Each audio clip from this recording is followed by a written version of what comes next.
Is retention broken because AI is fundamentally different, or is it because most AI products just are thin wrappers that haven't really earned their right to retain anyone? Companies hit their first million 3 times faster, but then growth stalls. Your diagnosis is that AI has broken the growth funnel. So, explain that. There's no virality, there's no compounding growth, there's no net user lift. This number should make you very uncomfortable. Average growth rates for SaaS companies have dropped from 40% to 11% post AI. The top of funnel has never been easier, but retention is 10 times harder. And the person who told us that, she was the first growth hire at Pinterest, where she helped acquire the first million business customers. She built growth programs for hundreds of millions of users at Facebook and Instagram. She was the first growth hire at Descript, OpenAI's largest startup investment to date. What a resume. 5 companies, 5 times walking in as the person responsible for growth, 5 times building the playbook from nothing. And now she's saying that the playbook that she spent a decade building is dying. So when we say AI has broken growth as we know it, we should probably pay attention. It's not an interview, it's a master class. So welcome to this episode. I'm Maria. I'm Yvonne. Let's get into it. I just want to start off with something. You've been the first growth hire for multiple companies, Pinterest, Descript, and many others. How was that experience being that first hire, taking charge of the growth position? No playbook, no infrastructure. Give us the real on that. I would say that my growth story is very similar to how a lot of people go through this. I have been very fortunate in that I haven't necessarily successfully applied for a job before and gone through that process to get these jobs. A lot of these growth opportunities came about in my own personal curiosity of some of these teams and products. I would actually write an email to somebody in the organization. In the case of my most recent job, for example, with Descript, I created the job description for the head of growth and pitched myself as the head of growth to that company when they didn't have a go-to-market function and when they were just starting to find emerging product market fit, but hadn't necessarily doubled down on growing revenue at the time. To take another example at Indiegogo, I was actually a customer of Indiegogo. I launched my own consumer hardware product on the platform. It's a crowdfunding platform. And I was invited in to provide a fireside chat session to the engineering team where I was providing feedback around the experience as a customer on that platform. Coincidentally, the CEO was actually walking by, Slava Rubin, the founder and CEO of Indiegogo, and he heard my fireside chat and afterwards approached me and said, "Hey, you have a lot of insights around how we could possibly grow this thing. You want to join our company?" And then go back in time to Pinterest, same thing there, had a lot of feedback around the product and kind of in my young brash days, sent an email to the team and provided some of that feedback through email. A lot of these growth opportunities, both for myself and a lot of other folks in the space, actually come about because we have a genuine curiosity for how the product works, how the product is growing, whether or not users are retaining, and then ultimately create a role for ourselves based on some of these true opportunities that we see in the market. I love that. And it shows the hustle that you have to, pitch yourself to some of these organizations. And you've done it 5 times now. At some point, choosing to start from zero again is a pattern, not a coincidence, right? What keeps pulling you back to that blank page instead of like established teams? I've certainly been part of big companies. I did growth at Meta for a while. At the time, Facebook, Instagram, WhatsApp, and the company was known as Facebook. And that was a very different environment. I joined over 200 million monthly actives. Very, very different kind of growth scenario. So a lot of the growth work that I did was very incrementality focused, meaning we wanted to make sure that all the additive work that we did didn't trade off any existing metrics and would continue to grow the business. What I'm always looking for is my own sort of selfish opportunity to grow myself. And I really love that challenge of being put into ambiguous spaces where there's little context, little data, and it's really up to myself to be resourceful and figure out how I can understand what's happening, put structure and start to measure what is happening, and then create these systems that will allow for me to figure out a deterministic path to repeating the things that I do and ultimately scaling them. So for me, that's really my main motivator and driver. It's interesting because you kind of see the patterns in retrospect, right? You didn't repeat the same role 5 times. It seems like you actually crossed different business models. So Pinterest is a social discovery platform. Indiegogo is crowdfunding. Meta is consumer, but it's really an advertisement machine. And Descript, like you said, it's an AI native creator tool. And each one has a different growth engine, a different way to actually scale? Is there actually a universal growth playbook? Or did you have to throw out the last company's lessons each time you walked into the next one? I think one of the hidden opportunities for companies, big and small, consumer or B2B, is actually looking at a prosumer wedge. And the reason I say that is because for a lot of the companies that look like consumer products, whether they're in the social media space, consumer gaming, e-com space, a lot of those products in the early days, they monetize this more prosumer audience, a much more dedicated hobbyist, a much more focused either indie developer or someone who has a little bit more of a productivity edge and wants to actually generate economic and or time efficiency output with the tools that they're using. And then the same goes for B2B. I find that one of the unique advantages that these companies can have in the early days is to actually find who that prosumer audience is and really try to understand their needs, because they're going to be the power users. They're going to be coming back to the product, using it very frequently.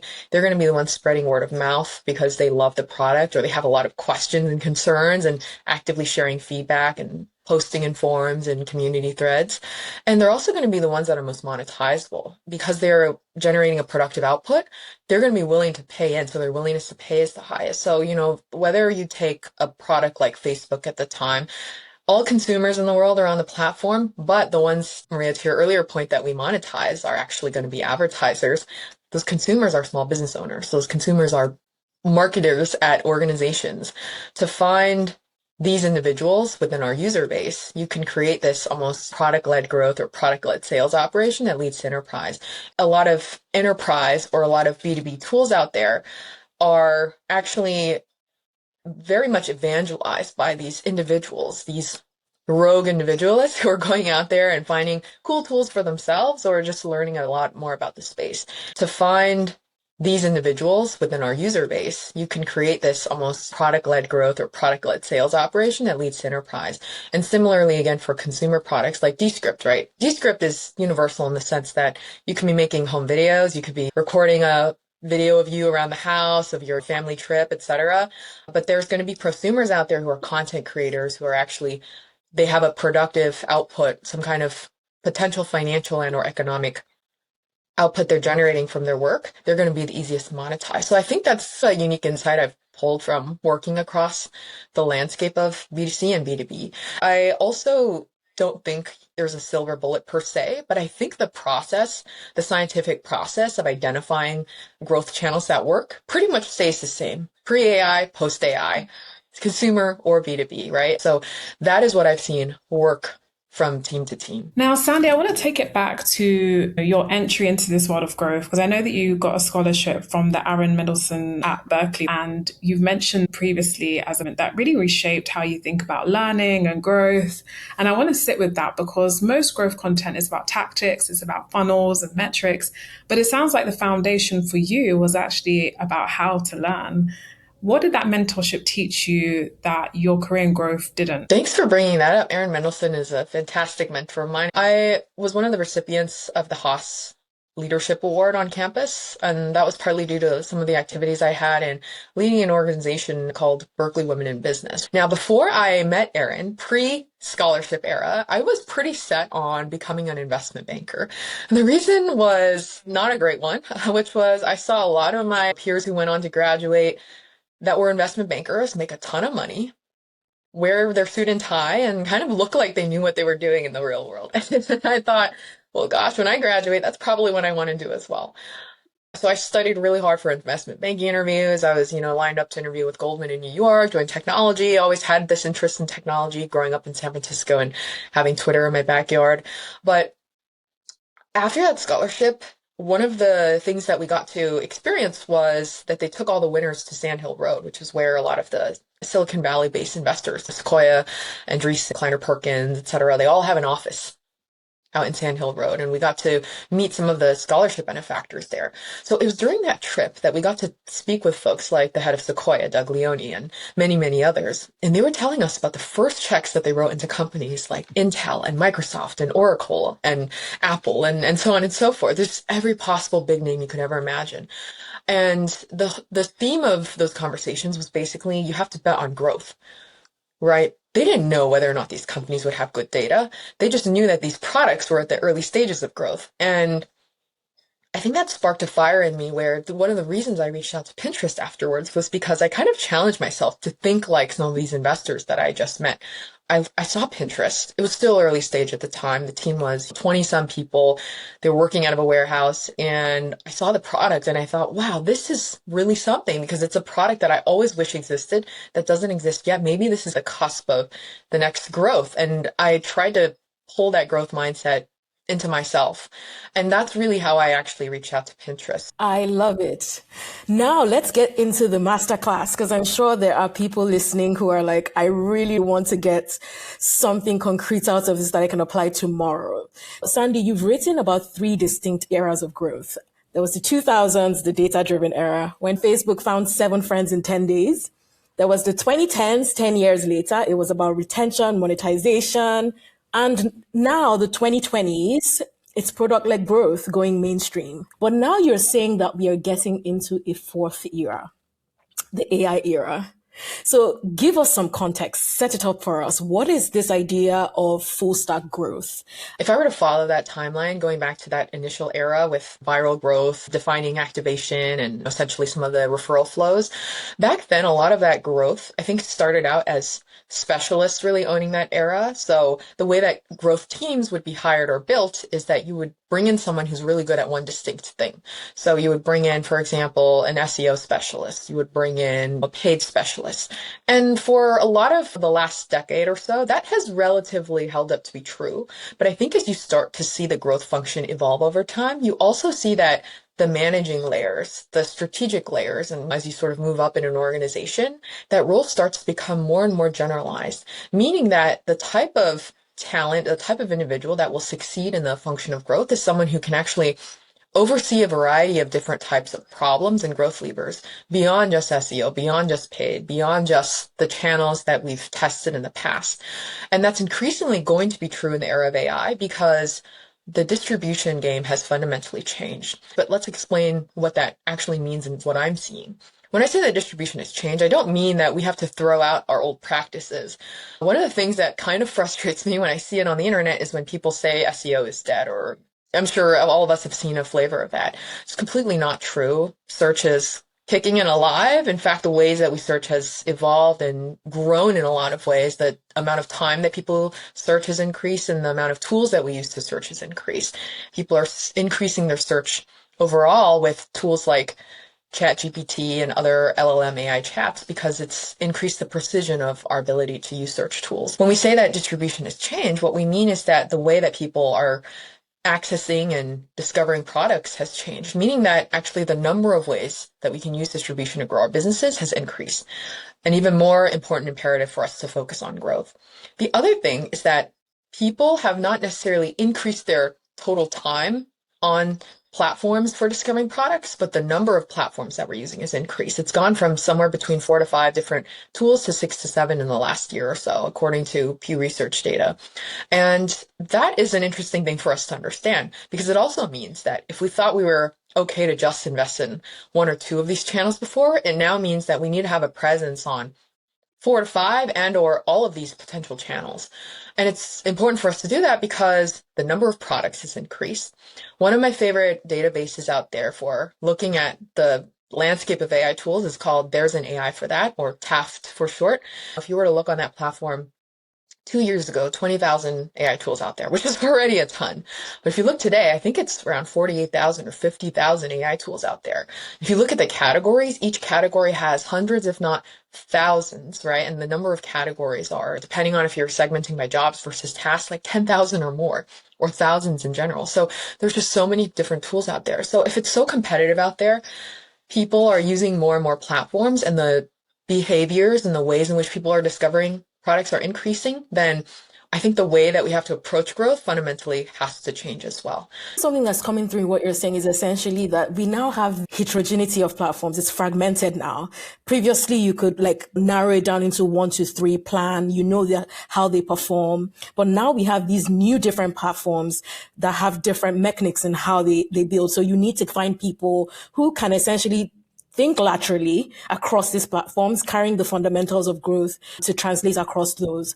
But if someone was listening and they said, jack of all trades, master of none, that whole idea that you have to be a specialist at something to be good at it, how do we then balance the fact that there is the idea of a full stack growth person who's effective, but there's someone who's a generalist that's just spread too thin? It's like they're good, but not great at any one of them. How would you balance those two notions? It's definitely something that, especially pre-AI, I struggle with personally as well. One of the challenges for me was always that I tried to become not the 100% expert in all of these channels, but I tried to become at least the sort of 70 to 80% expert so that I could even figure out how to manage them appropriately, right? Imagine becoming a general manager for, I don't know, just throw out any channel. They're like paid Google search. You're looking at the data on a weekly basis and you're trying to help your team or the agency figure out what to do next. If you have no general fluency, or if you're not like 70 to 80% fluent with that, you're probably not going to do a great job guiding and directing that team on what to do. In the era that we're in right now is that as a generalist growth manager, I now have AI to kind of get me to that 70, 80%. Now that remaining 20, 30% still needs experts or specialists, so to speak, that helps us guide the outputs and the quality of those outputs through processes like evaluations that help us to annotate whether or not these outputs are actually high quality. So that judgment, that taste, that essentially that final specialist edge is still there. But for the most part, I can get to minimum viable across all of these different channels through a combination of either humans or a combination of agents and orchestrate everything to happen there. Let me put a specific case to you because I love the frameworks that you shared and so on. But you were at Descript, AI native product. You were the first growth hire.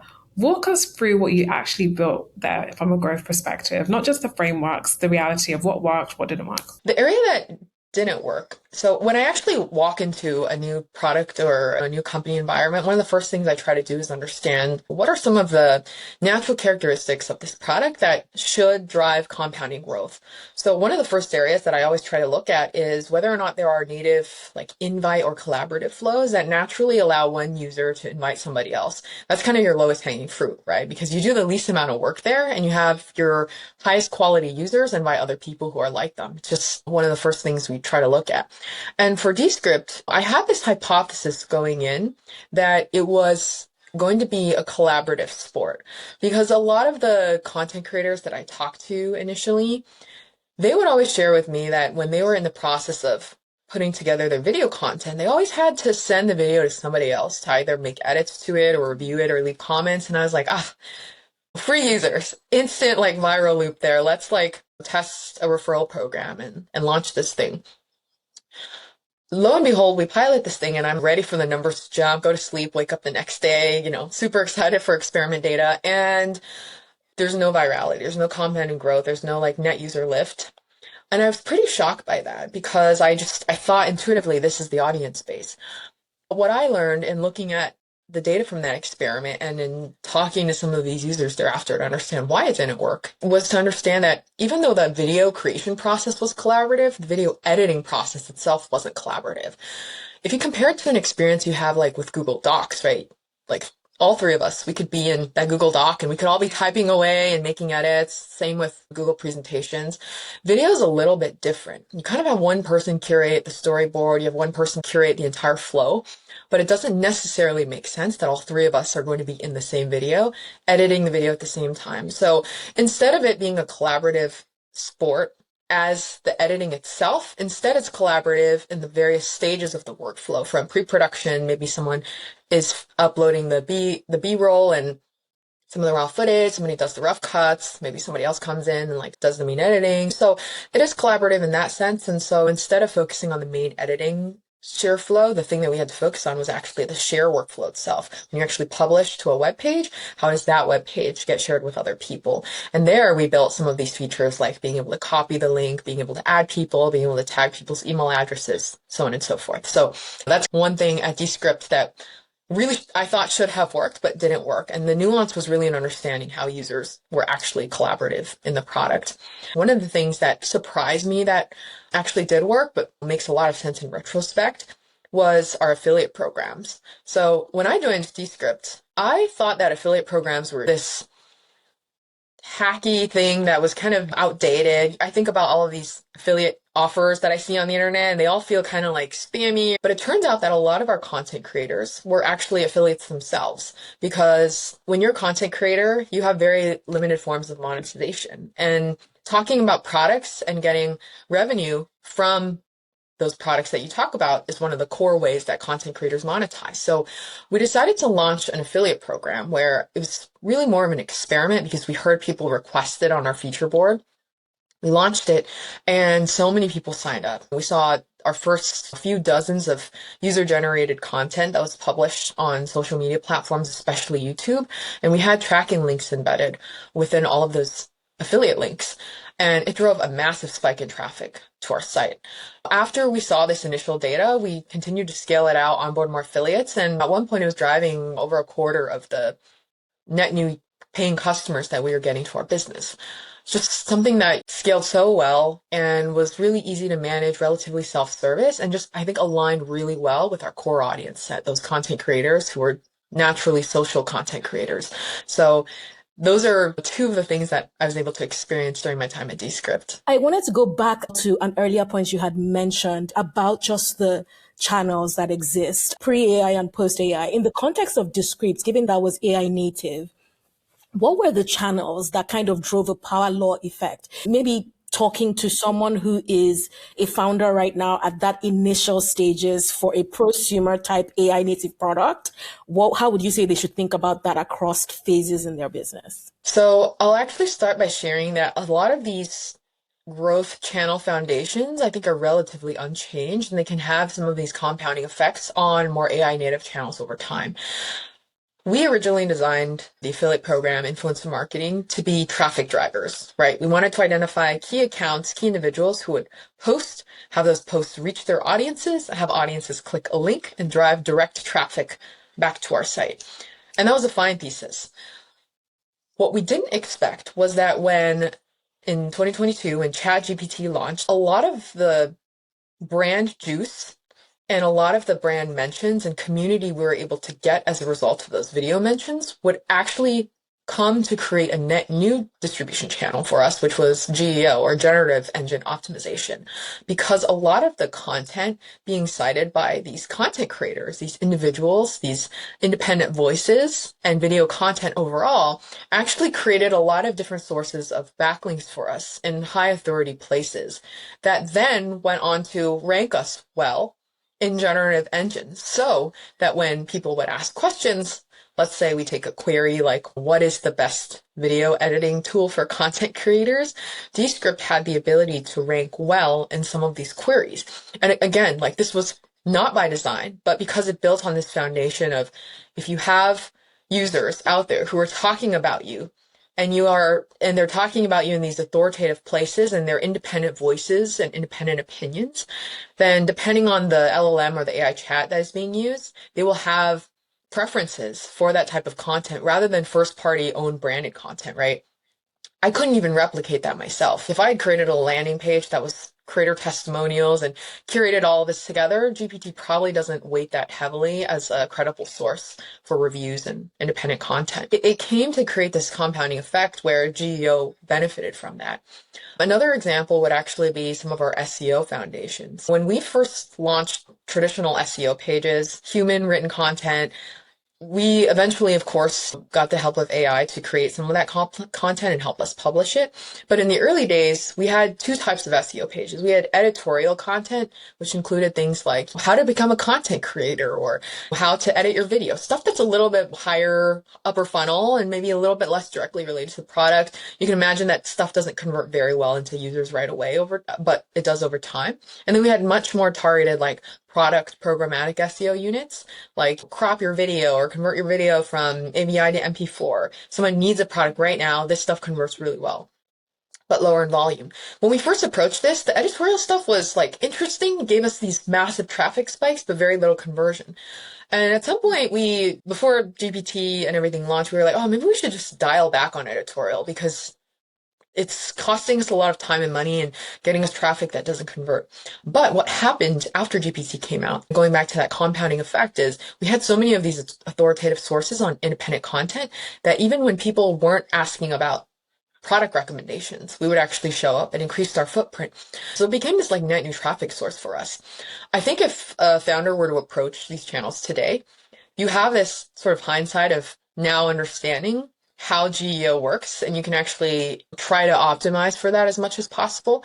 But what I would say is that a lot of the fundamentals of what good brand authority, what good domain authority look like are relatively unchanged. It's good to have users out there talk about your product. It's good to have content that is high value, authoritative, and easily referenced and backlink to. And I want to shift gears slightly. Something that you've wrote about, particularly when you were building Limitless AI, was the fact that you built the product roadmap, you generated lifecycle of content, you set up automations, configured analytics, analyzed campaigns. You basically did the whole lot. And you said that historically that's required multiple people, big budgets, and weeks, months of time. Now only it really just takes one person to do that, right? And that sounds so empowering, but at the same time, it kind of sounds exhausting. Is full stack growth actually sustainable for the person doing it? Or is it just a polite way of saying we need fewer people to do more work? I think that with the powers of AI at our fingertips and being able to have, let's say, one person orchestrate not just people, but also potentially a team of entirely agents, there's this excuse to be very busy, but also not productive. And one of the common challenges that I faced with a lot of the startups that I work with is falling into this phase of tinkering, but not actually generating outputs.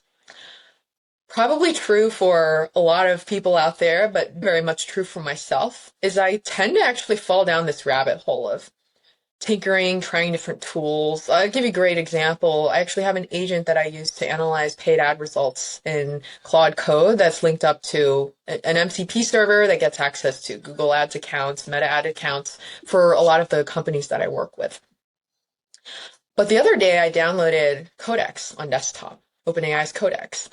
And I was like, oh, Kodak, I just want to kind of see where they're at with things. And I played around and was like, wow, the UI UX is great here. They actually create UI around some of the more abstract aspects of Claude Code. And they have skills, and they have skills creator. They have everything that I possibly wanted. Plus, it's actually a little bit cheaper to run on Codex today. So I was like, oh, maybe I should switch everything over. And then I spent half a day in this rabbit hole of like trying to actually migrate it. And then I paused and I thought, why am I doing this? It was completely my mistake, but I can only imagine the struggle that teams feel every day when their mandate is do this better, do this faster, use AI in your work and figure out how to do it. But every other day you get news that this other tool has this new skill or this other tool has this new feature set. So around the question around full stack growth, the principle of prioritization, the principle of making sure that you're only focused on the biggest levers that generate the most output still has to hold. Even if you have AI that lets you do more things,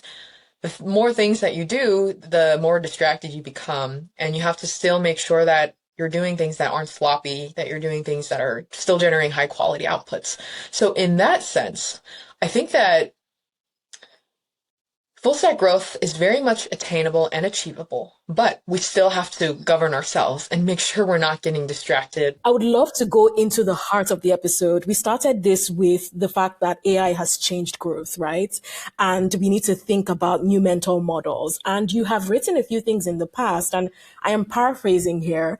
You've said that AI products activate users fast, but retention doesn't hold. Net revenue retention is trending down across SaaS. Companies hit their first million ARR 3 times faster, but then growth stalls. Your diagnosis is that AI has fundamentally broken the growth funnel. So explain that. What do you mean by this? One of the things I see with a lot of generative tools is that when you bring a user to the door, the user pretty much is converging like that consideration phase. They have this idea of what the product is. They're kind of learning all about it. But they're using it pretty much right away.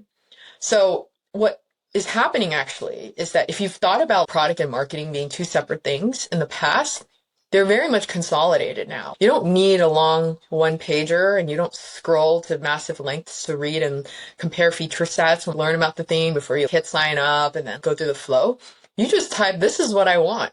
And if the next screen doesn't give you what you want, well, then you're out of there. You're moving on to a different tool. So that very much happens. And then the other thing that kind of has shifted is the user has activated, right?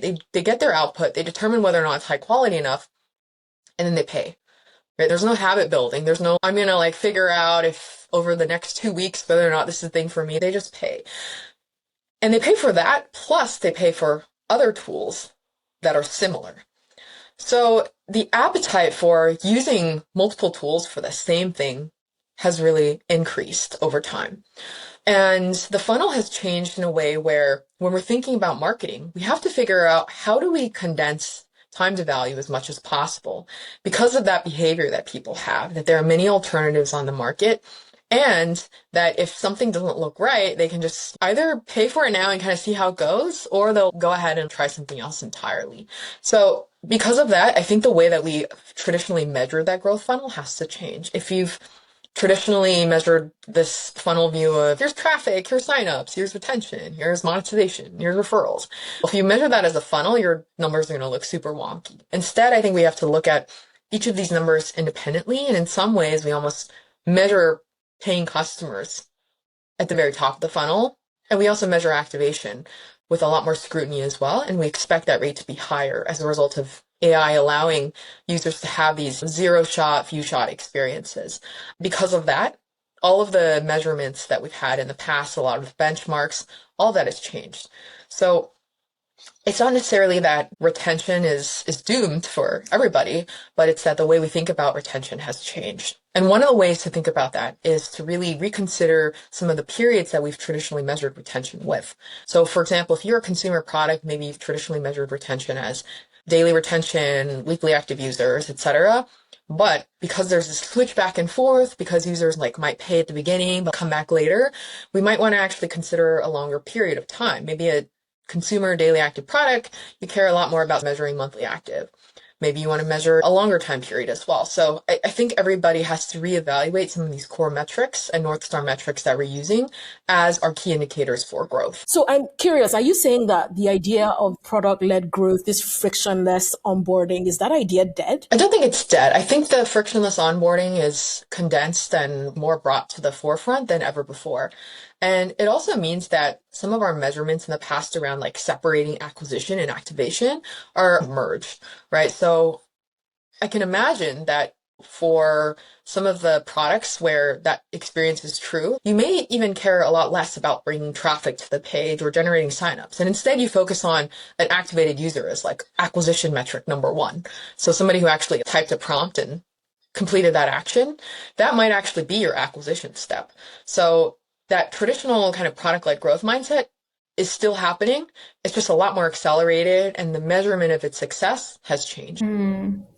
I do actually want to come at this from a different perspective, because I think there's a version of the story where retention isn't actually broken, right? It's just that the products maybe aren't good enough yet. And Sandy, so with that in mind, is retention broken because AI is fundamentally different, or is it because most AI products just are thin wrappers that haven't really, I guess, earned their right to retain anyone? I think this is something I grapple with a lot, especially in my growth work. We use a lot of generated media for the work that we do, whether it's ad assets or video content or even written content, messaging, positioning, branded materials, etc., right? And AI has this massive promise of being able to solve all of those. I think the challenge is that when we use AI for the most part to generate this, the output that we get is always somewhere between 70 to 90% of the way there. There's always still a human being at the end of that process to figure out whether or not it's good enough. There's two things happening. One of them is that AI, I think, is good enough for some types of use cases, but not yet others. And because of that, it hasn't necessarily won our full attention and adoption for everything that we do. Maybe to speak to content generation as an example, right? A lot of the work that I do in SEO, when we're writing SEO pages, you can't fully trust AI yet to write content that's like uniquely authoritative, uniquely valuable, and like precisely on brand, I think you can get pretty far. But I would say that if I were to write, for example, like a thought leadership piece where like my name is ascribed to it and it's representing my views, I want it to have a spiky point of view, have it be a unique piece, I wouldn't necessarily trust AI with that task. I would actually probably draft the majority of that first and have AI be the editor or the researcher. But if I were writing like a programmatic SEO page where the main value of the page is to explain the feature set, how to do things, I would throw that into AirOps. I would have it generate 100 versions targeting every possible use case, every angle of keywords, and then match it to CMS objects, automatically publish that to Webflow.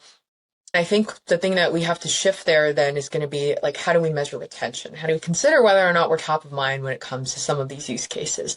Of course, you can imagine that over time, all of these problems aren't problems anymore when the models become better and we have much, much more control over the outputs. Yeah, you come to a very, very important point, and I actually want to put it to you directly because you teach growth at Stanford and Berkeley. You have a course on user acquisition. You advise founders on their growth strategies. But it sounds like AI is actually collapsing this growth stack. If AI can do what growth hackers and product growth specialists can do, are we teaching a discipline that's being automated away by design? Yeah, it's a great question. At least what I've seen to be durable is with a full stack growth mindset, it's about making sure that we can continue to adapt as distribution adapts and that we can continue to change our products and how they're being utilized as consumer behavior changes. So that part of it is going to continue to remain defensible. We're not necessarily yet at a stage where AI has this foresight to have some of these novel ideas and experiments around what to pilot next, right? And really think critically about things like, these are some of the unique advantages, even some of the basic Descript examples we provided where like, virality should be here versus there. You can certainly create a prompt to put that together, but AI is going to give you 5 different ideas and they're not necessarily weighted with the intuition and context that an individual who's worked in the context of a lot of different teams has to make the right decision on what to test first. I think that part of it is important. I think the other part so one of the things that surprised me is actually convincing other people in a team or an organization around what is most important to do and what is least important to do. And that requires a lot of relationship building. So I think the part of strategic management of can we do this thing? We could do this thing because like maybe AI thinks it's a good idea or somebody came up with the idea, but should we do this thing? I'll give you a great example. When I was at Descript, pricing and packaging was not just a growth decision, right? You can't just raise prices without the permission of your customers as well as individuals in the company. It's a decision that requires like CEO founder buy-in, like engineering buy-in, like product buy-in, customer support buy-in, and your users then have to be notified. You can't just constantly revert and change the price back and forth. So something like that is very complex, requires conversations, requires you being compelling, requires you understanding who you're working with and creating a story and a pitch that resonates with everyone. And then also you just understanding like, how do I size up this work, not just for the stuff that I have context on, but for everybody else as well. I think those parts of growth are going to continue to be defensible. Now, the things that I think are potentially least defensible for work tends to be more of the very, very deep specializations, like kind of the repetitive work that I was talking about. Your day job is writing programmatic SEO content. Not to say that there is going to be no job. I think there's still going to be humans involved to evaluate whether or not it's good. But I think increasingly that type of work will be automated away with agents. Got it. No, this makes sense. We're now getting to the end of the show, and we have a rapid fire just after this, but I would love to talk about how you think about monetization. I wonder what your thoughts would be to a founder listening right now thinking about monetization. Founder is building an AI native product. Growth is the other side of monetization. I mean, you want to be able to grow so that you can monetize it and have a successful business at scale. What would be the one thing you tell the founder to have top of mind as they think about monetization? Maybe a tactical tip that has worked for you that you think is worth resurfacing, especially in this time.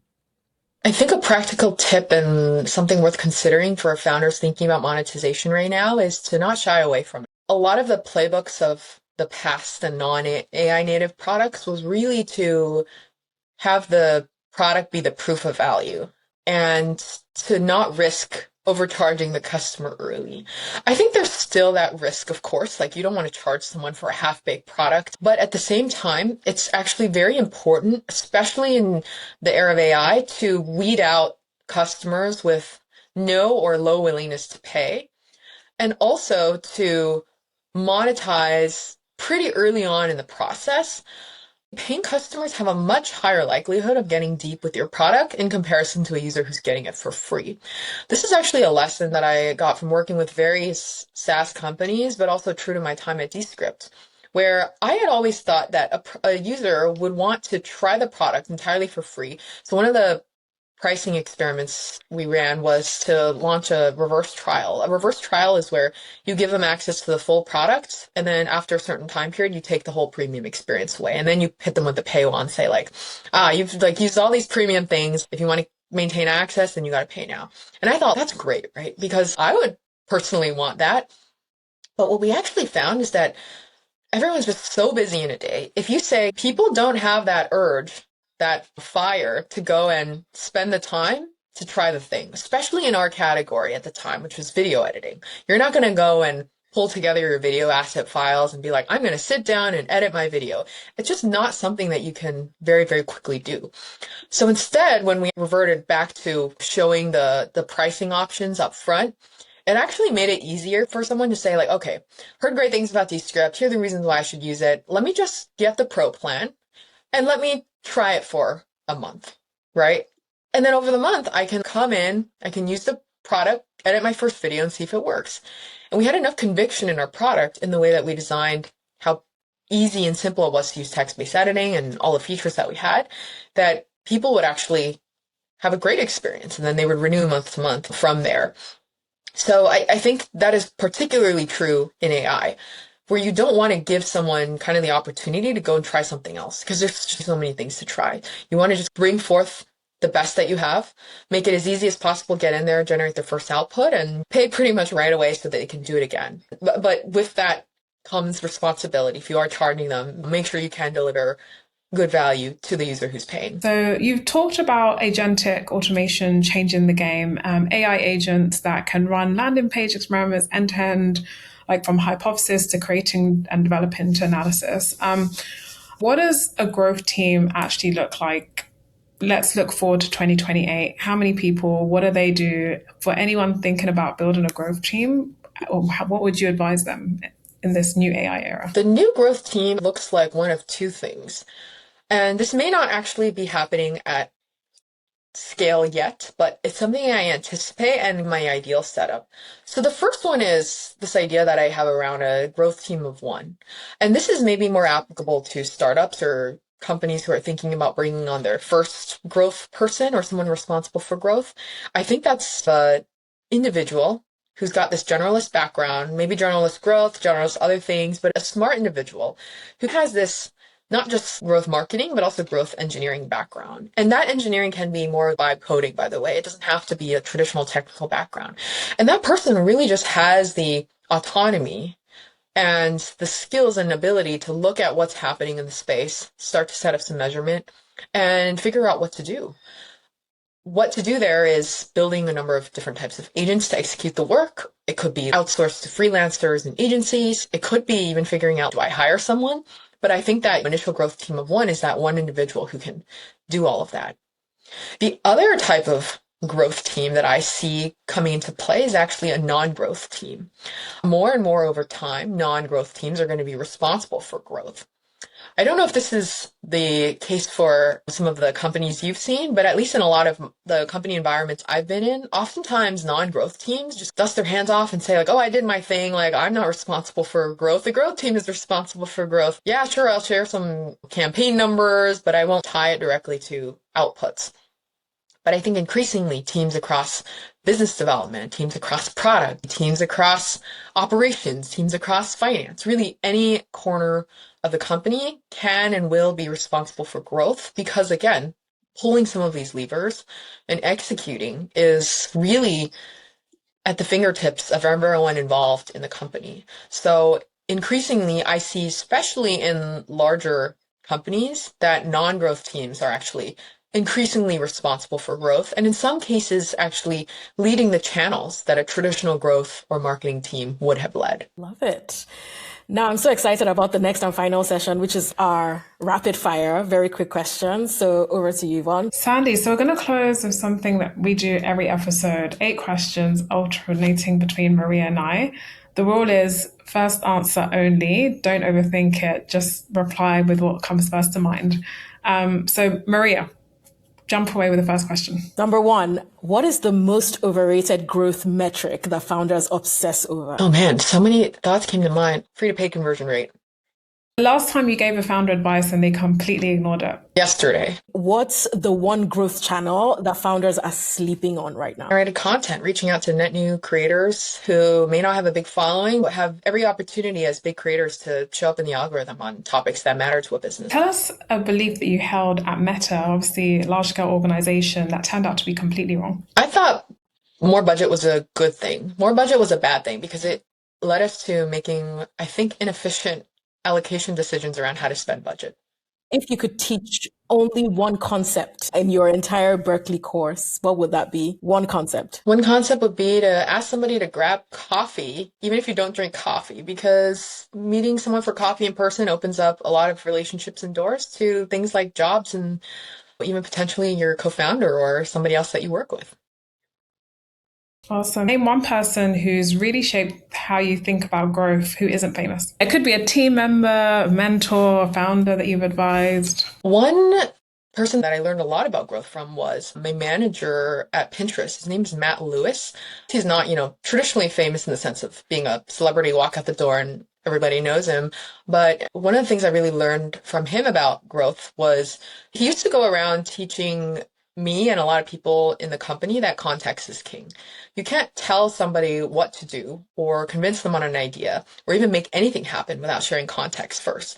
And if I were to actually think about in the context of AI, that's even more true. You can't expect an AI agent or anything to generate the right output for you without context. And number 7, will the head of growth title still exist in 5 years? I think the title and or the scope will change, where growth increasingly has to span this technical to non-technical. Final question. When you look at your own career, not companies, your career specifically, what growth channel have you not found yet? Okay, I have a really bad retention rate. I wish I had a higher retention rate with some of the peer set that I worked with at these amazing companies. Especially, I think, going back to Pinterest, there's so many folks I stay in touch with there, but gosh, so many of them have gone on to do amazing things like build companies, and now they're part of amazing teams. And I really wish I had taken my own advice to grab more coffees with them and just stayed in touch with them over time. Sandy, you have been an incredible guest, sharing so many insights, frameworks. I'm sure our guests are taking notes as they listen around all things growth. It was lovely to have you. Thank you.